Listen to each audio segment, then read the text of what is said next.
Hello my dear friends, you're on the Military Summary channel, and today we will discuss the situation in Ukraine on the 6th of January of 2024. Today we have lots of very interesting updates, so let's start.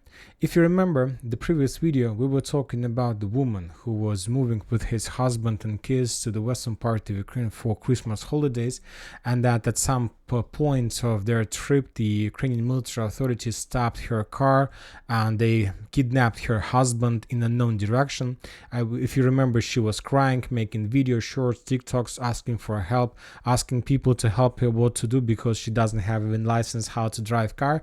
So that story didn't end like this. So of course this story continued, and by the end, before I start making this video, we got the final chapter of that story, and this is the video with that woman that was published in the local recruit center. And you know what she was asking? She was asking to forgive her. She was asking to forgive her the entire Ukrainian population, the entire Ukrainian military forces, including the recruiters. She was asking to forgive her because she was wrong. She was wrong that she was fighting for her husband, who probably was sent or would be sent somewhere in Avdiivka for certain deaths or something like this. She was asking to forgive her because her husband should have fight for Ukraine, and she should be grateful to the recruiters that they managed to let's say mobilize her husband to serve to stay on duty for Ukraine. So this is the situation in Ukraine, and this is the mobilization process that we can find today in this most democratic country probably in the world. Now we're moving to Kyiv because we have also some global updates, and the most important is that the United States of America soon will no longer able to send Ukraine the Patriot missiles. Of course, from one side we can say that the United States of America is going to stop support Ukraine, but from the other side we need to understand that mainly the air defense support is on the shoulders of Germany. Germany sent Ukraine in the past significant number of IRST systems, and Germany is going to send more of this type of weapons. So there is no need in Patriot missiles, because probably those Patriot systems that were sent to Ukraine in the past was already destroyed by the Russians during the missile strike. So now the Ukrainians don't need Patriot missiles, they need IRST missiles. I'm not sure whether they're compatible to each other, can change each other in different systems. I don't think that like this, but I expect if Germany will stop sending Ukrainians missiles for IRST systems, then this is going to be a problem, big problem for Ukraine. Furthermore, right before I start making this video, we got an update that some European countries took a decision to delay the support of Ukraine with F-16 aircrafts there, so maybe for half a year or even more. And now we're moving to the situation on the ground, and we're going to talk about the northern Ukrainian direction. Today we got a very interesting article from pro-Ukrainian sources, and pro-Ukrainians are saying that northern part of Ukraine, I'm talking about Chernihiv, Sumy and Kharkiv area, have a very big problems. And the main thing is that during the Russian offensive operation that been taking place since, let's say, the early autumn, the Ukrainians, because they still haven't managed to adopt the mobilization law, were forced to redeploy significant number of battalions from the borderlines. Up to 12 battalions were redeployed from Sumy, Kharkiv and Chernihiv area in direction of Avdiivka and Bakhmut, Artyomovsk. So it's around 10,000 soldiers. So the number of forces on the north of Ukraine was reduced for another 10,000 soldiers because of heavy losses on those directions. And this is another reason why the Ukrainians are trying to, this is the reason why we start receiving a lot of updates from this territory about possible Russian attack, because it's obviously the easiest way for the Russians to complete the special military operation, to attack in the area where the Ukrainians are less fortified, are weaker. So it's, of course, on this stage of special military operation, it's not a hero time. It's not a part when you need to break through the defense belts or something like this. It's time to trick. It's time to start military. To start fighting with your brains, how to save personnel, how to save armored vehicles, and how to attack in this direction, on this or that direction, and to collapse the entire front line. So maybe the Russians do have some plans about this. Furthermore, another important update that, if you remember a few days ago, I told you that probably the Russians are going to announce the Christmas, Orthodox Christmas ceasefire, but it's 6th of January and the Russians still haven't announced anything, so probably I was wrong about this. As I understand, Putin took a decision not to announce anything because there are very heavy clashes, very heavy battles, and he doesn't have right to reduce the artillery bombardments while the Ukrainians are attacking Crimea and Novorossiysk every single day with significant number of missiles, of drones. The Putin can't announce any ceasefire after the Ukrainians attacked Belgrade with cluster rounds and so on. So, as I understand, the clashes are going to continue, and the most important missile strikes and drone strikes are going to continue as well. Now we are moving to Kharkiv direction, and if you remember, during the bombings that took place on the 1st and the 2nd of January, we were watching this video already, and on this film, on this video, you can see the Kimskander strike against Ukrainian positions, and now this video was geolocated just 3 days after, and as you can see, the strikes took place in the area between Kharkiv and Belgrade. So probably this is the warehouses and farms and barracks that Ukrainians were using to hide their vampires and their Alha multi-launch rocket systems. And this is the video how the Russians were destroying those artillery systems that Ukrainians were using to attack Belgrade. So this is the situation in this area. Anyway, we see these Kimskanders or Iskanders, very powerful weapon, and we see that Ukrainians still don't have any possibilities how to shut them down or something like this. Now we're moving to the situation on the ground, and we're going to start with Synkivka. If you remember, we have already discussed that the Russians, as a result of probably a very not very good offensive operation in Synkivka, were defeated by the Ukrainians, and then the Russians were forced to step back to Liman Первый, and currently they're trying to regroup and to prepare themselves before the next wave of attack in direction of Synkivka.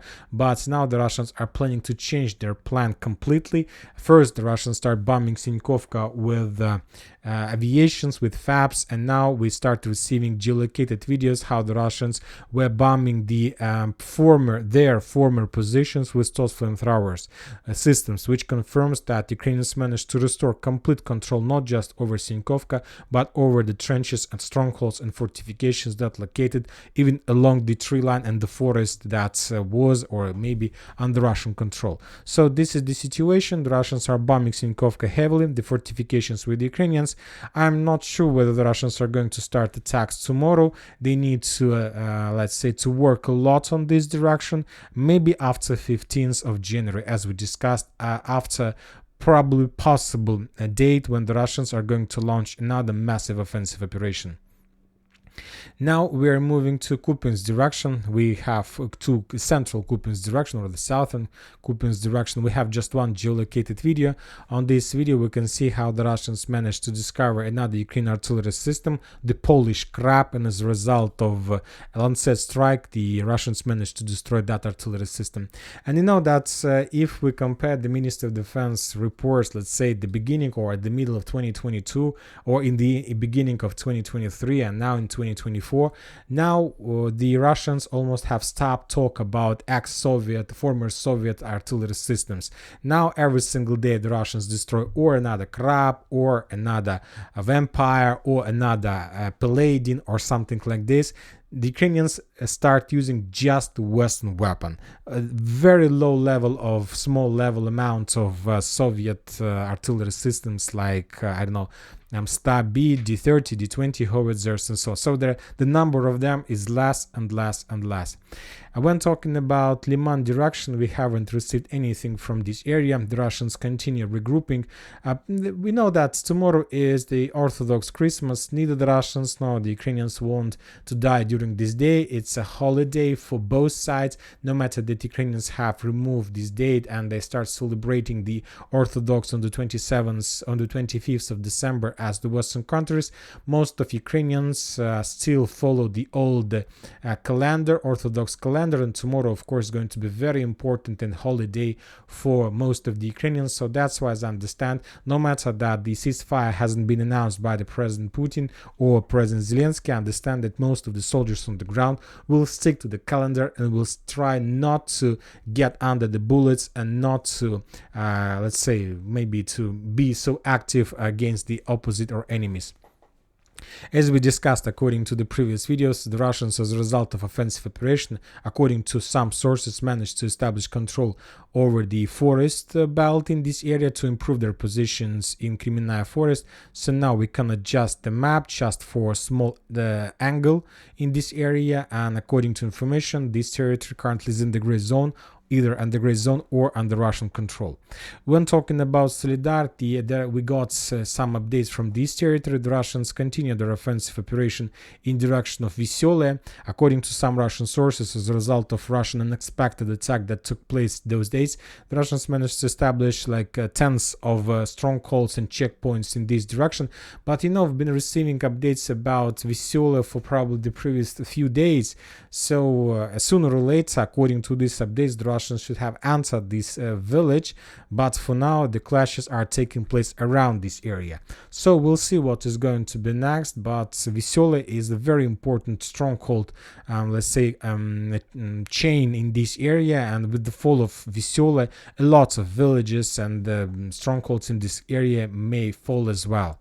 When talking about Bakhmut-Artyomovsk directions, we haven't received anything from Andreevka, Klishchevka, Zelnopolye, Kurdyumovka, Ivanovska, Khromova, just updates about some clashes. The only thing we got is geolocation of Russian attack in direction of New Cemetery, which confirms that Ukrainians still save this area under their influence, under their control. So there was a geolocated video of FPV drone strikes, Russian movements. We will not watch this video due to significant losses among the Ukrainians, dead bodies as a result of FPV drone strikes.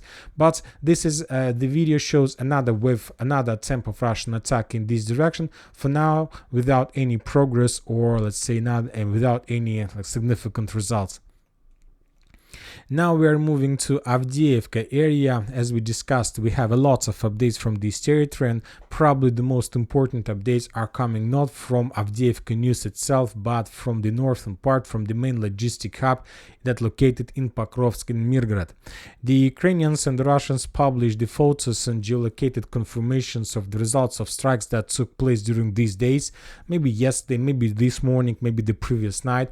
This is the footage of the strike that took place in Pokrovsk, the main logistic hub, the city that has a railway connection, and as a result of strike, some building or ammo depot, warehouse, or temporary positions of Ukrainian forces was destroyed. Another video we're getting from Mirgorod, but when talking about this video, we can see another Kimskander strike. As a result of that strike, as you can see, one building or some temporary position of Ukrainian forces was destroyed. Yet we haven't received any numbers about the losses, but probably the losses were very heavy. As you can see, another Iskander strike. So you see the Russians managed to create, or maybe they managed to establish a stable line, production line of this type of missile, because they're not counting them. Some have a feeling that they have an endless number of this type of weapon. When talking about Avdiivka itself, there are no changes since the previous update. The only thing we got is that the Russians renewed their offensive operation in direction of Stepova, and probably this situation is connected with Russian progress on the northern part. In the strongholds, the Ukrainians are trying to probably even to step back or withdraw their positions, and according to some mappers, pro-Russian of course, the Russians managed to establish control over the eastern and the central part of Petrovska-Stepova. So the Ukrainians were forced to step back even to the eastern outskirts of Berdichi and towards this defense belt. But also, according to information we have, the Russians launched an offensive operation to this stronghold as well from the northern part, and there are very heavy clashes. So as I understand, the Russians are trying to currently to establish control over three strongholds. The stronghold on the northwest of Stepova, and these two strongholds that located that goes along the railways in direction of Cheretina. If the Russians are able to capture these three strongholds, then the Ukrainian defense possibilities will be reduced significantly, and who knows what is going to be next. We haven't received anything from Avdiivka from the southern part, just the thing we discussed in the previous video. The only thing we have some clarification regarding the combat line on the southern part of Avdiivka in the industrial area. On this video we can see the Russian drone flying above this territory. The Russian drone, the FPV drones, was flying in direction of Ukrainian positions, and as a result of another strike, Ukrainian forces and stronghold was damaged or something like this. There's nothing special. We're using this video just to clarify the edge positions of Ukrainian forces on the southern part of Avdiivka. So this is Ukrainian positions, some strongholds, and the Russian FPV drone or reconnaissance drone was flying above this territory. Now we are moving to the South Donetsk area. We have some updates from Novomikhailivka. Probably there are very heavy clashes, but the only video we got is Russian reconnaissance drone flying above this territory. As you can see, Novomikhailivka was reduced to ruins. So there are two types of cities and villages in Ukraine: Bakhmut type, and when talking about Bakhmut type, it's Bakhmut itself, Avdiivka, probably Vuhledar, maybe Chasiv Yar, and there is another type of Marinka, and this is the cities, villages that were reduced completely to ruins. And when talking about type of Mikhailivka, it's Mikhailivka itself, it's Synkivka, it's Krynky, and it's Novomikhailivka. Just ruins, and the only church in the center of the building, in the center of the village. As you can see, either the Russians and the Ukrainians try to not to bomb the church, but sometimes it doesn't help, and anyway this or that shell gets this position. No updates about the situation on the ground as well as in the vicinity of Vuhledar. The Russians published very interesting geolocated videos of FPV drone strikes against Ukrainian positions in Prichistovka. Probably these are the first videos from this area for a very long period of time. Maybe this is just like FPV drone strikes without any purposes, just to geolocate the presence of Ukrainian and Russian forces and combat line. But from the other side, we know that FPV drones usually mean something like the beginning of something big. Maybe the Russians do have some plans in this area. Maybe they are planning to attack Prichistovka because they can't attack Vuhledar. Who knows? So we'll follow this area. If we are going to receive more updates from this territory, of course we will keep in touch. Now we are moving to Zaporizhzhia and the Bradley Square area. We have just few updates, either from the Russian or from the Ukrainian side, which confirms the edge positions of both armies.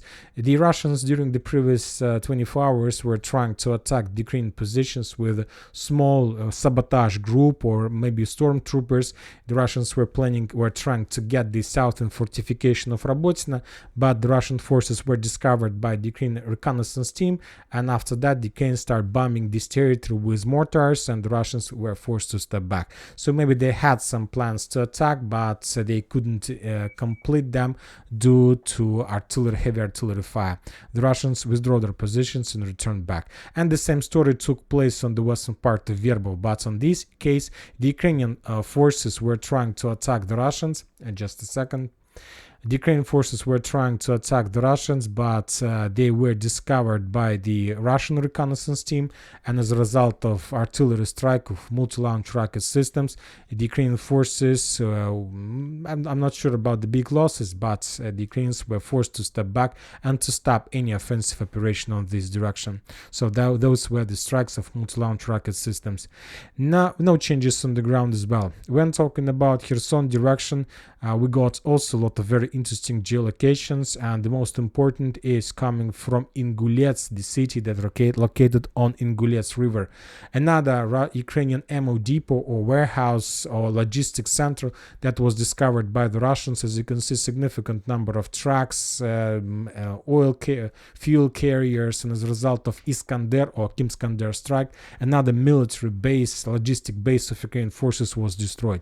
The base that Ukrainians were using to supply and support their forces on Krynky foothold. When talking about Krynky foothold, Just during the previous 24 hours, the Russians published at least few geolocated videos of strikes against Ukrainian forces. Another boat, another probably fast boat that Ukrainians were using to evacuate wounded soldiers, haven't managed to reach the Ukrainian bank of the river and basically was destroyed as FPV drone strike in the middle part of Dnipro. And when talking about Krynky itself, another video, the Ukrainian soldiers were sent in this area to land, to, let's say, to replace somebody, to bring some food, but they were discovered by the Russians, and the Russians start bombing this boat with FPV drone strikes. The Ukrainians having significant losses. Probably everyone in this boat was wounded or something like this, and basically that mission failed. That's what is most important about the Krynky foothold. Let's take a look at another video and we will discuss this. The main problem of the Ukrainians in this area, that every single day for the previous 3 or 4 months, the Ukrainians have been using the same tactics, the same roads, the same boats, the same armored vehicles. The only thing that wasn't the same is people, because every single day the Ukrainians were sending on this direction this completely new people, because the previous people either were wounded or were killed, or let's say sank in the Dnipro River, something like this. And that's why every time somebody new gets this territory, he's completely unfamiliar with the situation. He doesn't know where is the safe positions, where is unsafe positions. He doesn't know what is going on in Krynky. He doesn't know what he should expect from Krynky. And sometimes they even doesn't know what to do when they see the Russian drone above them. But when talking about the Russians, for the previous 4 months, the Russian soldiers, the Russian FPV drone operators, the Russian, artillery forces, reconnaissance forces were doing the same thing every single day.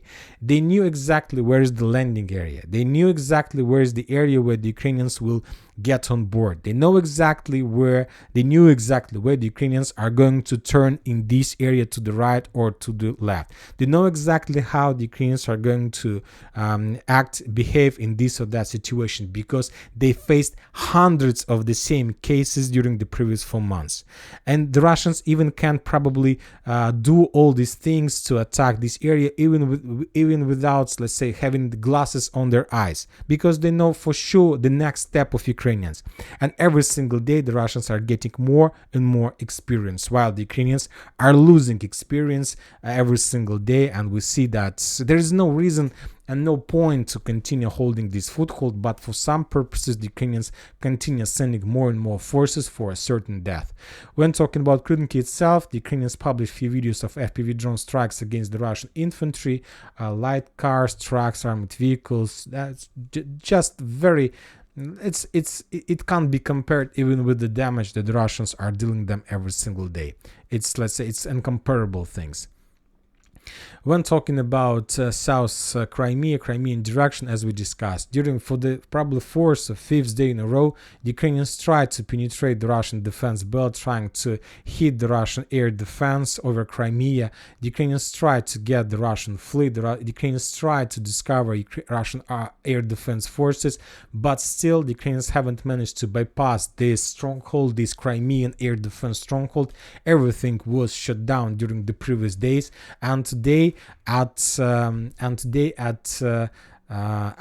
5 p.m. of the local time, the Ukrainians launched another 6 more Neptune missiles, anti-ship missiles, but all of them were destroyed above the Black Sea. So this area, as I understand, is impenetrable from the Russian side.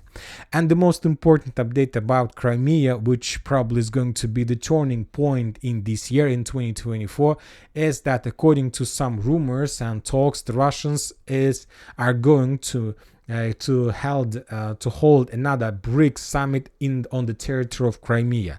Russia is expecting the Belarusian leader Lukashenko, Chinese President Xi Jinping, Indian Prime Minister Modi, and South African President Ramaphosa to visit the peninsula for the 10th anniversary of Crimea's annexation, or something like this.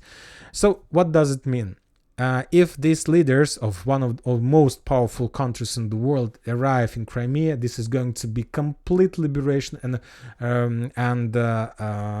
they will recognize every single leader of this country, including countries will recognize Crimea as a part of Russian Federation.